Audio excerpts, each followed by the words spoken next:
Hello, crafty friends. Thank you so much for visiting today. I am getting sassy for this Assemble This video. Today's cards are all about the giggle and this fabulous retro girl. I pulled out a lot of stamps and some stencils to help inspire you to use this stamp set today. I am featuring the June 2022 sentiment kit from Unity Stamp Company. Just check out all the sassy sentiments in this kit and that stylish vintage girl.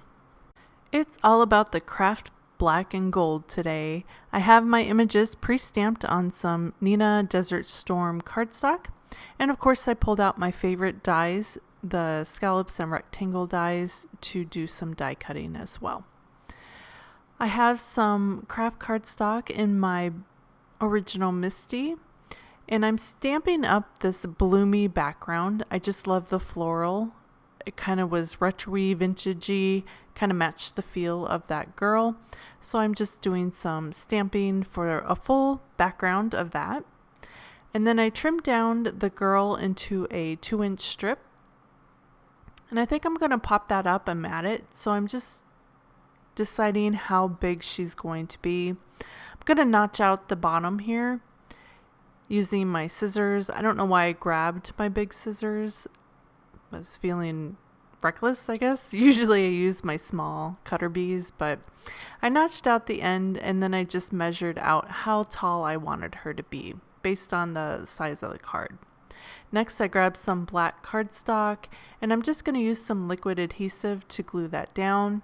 I'm not a huge fan of liquid adhesive, but as long as you keep it minimal, it will create a real nice solid bond. So that's why I chose to do that in this case, because I wanted that matting to really adhere well.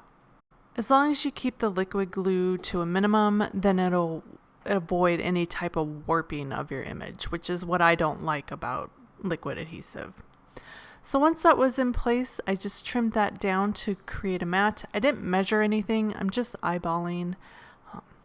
You could measure it to be exact, but I'm not really great at that. And then I grabbed those big scissors again and notched out the bottom of the mat to match the ribbon shape of this girl. Perfect.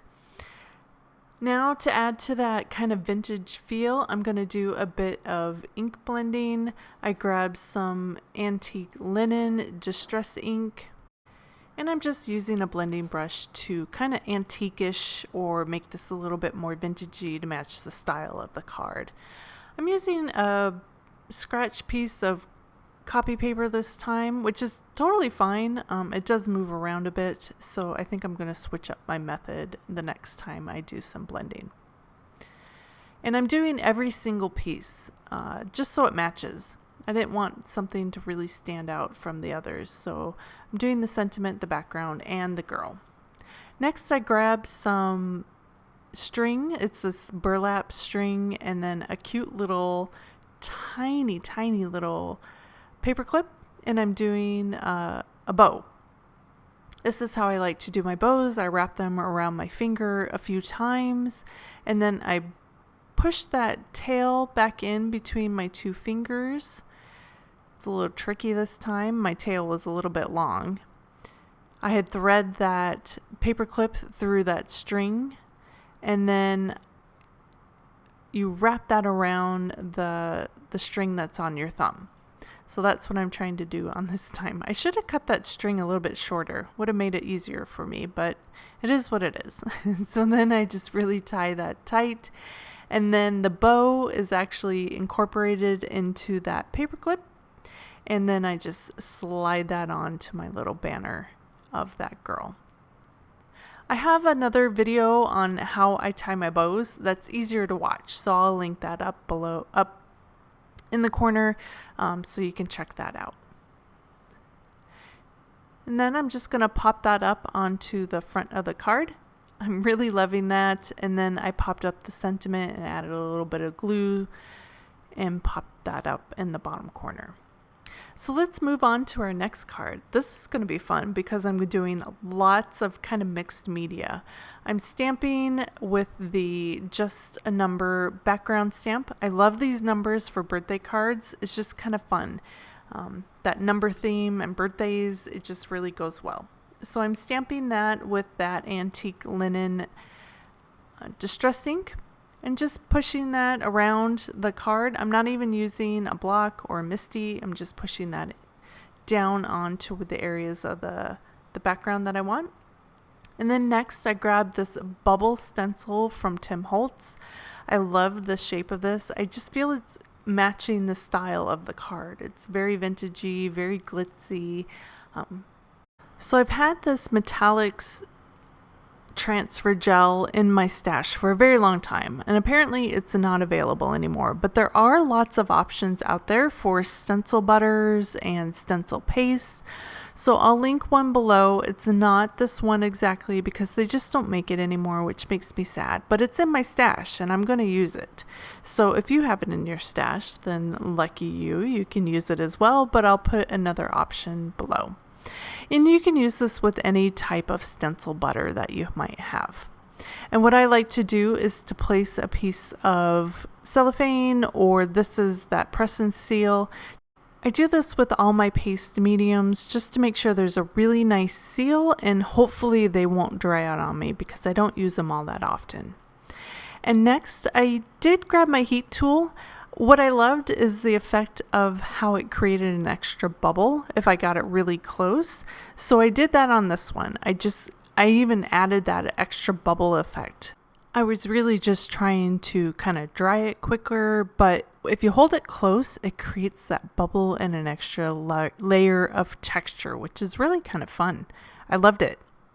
So just a bonus, something to try out. Just be careful you don't get too close that you burn it. So then I popped that up on my card front. Again, I had this scalloped mat in the black cardstock just to kind of finish the card off. For our next card, I'm using the Pop Dots background. I love this. It's so perfect for the retro kind of vintage feel. This time I pulled out my waffle flower mixed media mat, holds my paper in place, and it makes blending so much easier. Just have to be careful if you're using your full card that you don't get ink on your back panel. That's something that I tend to do. So you just got to be extra careful. Next, I just trimmed everything out. I matted that on some black cardstock, the girl, and then I'm trimming down my sentiment, notched out the edge, and then I'm matting that and notching that as well. These are my favorite scissors. These are the scissors I usually use for everything. So I don't know why I grabbed those ginormous ones for the previous panel, but it is what it is. Next, I'm just going to wrap around some Maillard's burlap string in just a regular bow at the top of this. It just adds a little bit of extra something to the card, more texture, more interest. And so that's what I did. Just wrapped it around 3 times and then created my bow. I'm going to pop that up, that panel against that Pop Dots background. Don't you just love the combo of those Pop Dots pattern and then the sentiment down in the bottom corner? To add glitz to this card, I'm going to add a few Nuvo drops in a pale gold, just kind of randomly all over the place, just to create a little extra shine and fun. For this card, I have my panel in my mixed media mat again, and then I grabbed a lace stencil by Tim Holtz, pulling out that metallics gel medium again and just really smushing that down into the stencil. With these transfer paste or any type of stencil butter, you really got to push it in there. So I'm using a palette knife. You can get these anywhere. I actually found these at the dollar store, but I'll link a few in my supply list if you're interested to get them online. They're really handy. They just really push that medium through the stencil and you get a nice coverage. So once I did that, I pulled it up and then I'm using my heat tool very gently this time. I didn't really want any bubbles to dry that so I can move on. And then I pop that up on my card front. For this one, I decided to finish the inside just because of the sentiment. They kind of go together, so I grabbed a die from Gina Marie Designs. I really like the shape of this. Again, it kind of has that retro vintage feel, and I stamped out my sentiment and then added the die cuts around it. So it's a fun way to finish off the inside of the card, just to kind of make everything work well together. And here are our finished cards.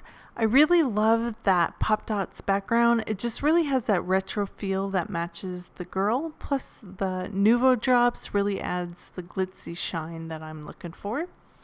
For this card, we have that really fabulous bow treatment with the cute little paperclip, and then that amazing floral background just really finishes off the card perfectly. For this one, we really amped things up with some background stamping and then that amazing gel medium with that shine from the metallics gold. I just really love the texture that adding the heat to that metallics gel really added to this card. And then finally, we have some more stenciling with that gel medium. I just really love the shine and the texture. It really matches the theme of these cards of being glitzy and vintagey and stylish, and then just a bit sassiness on the inside. I just love how funny these sentiments are, and they're really great for sending out to anyone that really has a fun sense of humor. Thank you so much for joining me today. I'll have all the supplies linked in the description of this video on my Dahlhouse Designs YouTube channel and blog. Please give it a thumbs up and subscribe if you liked it. Plus, if you have any questions or sweet comment, post below. I'll see you guys again soon for another video. Bye.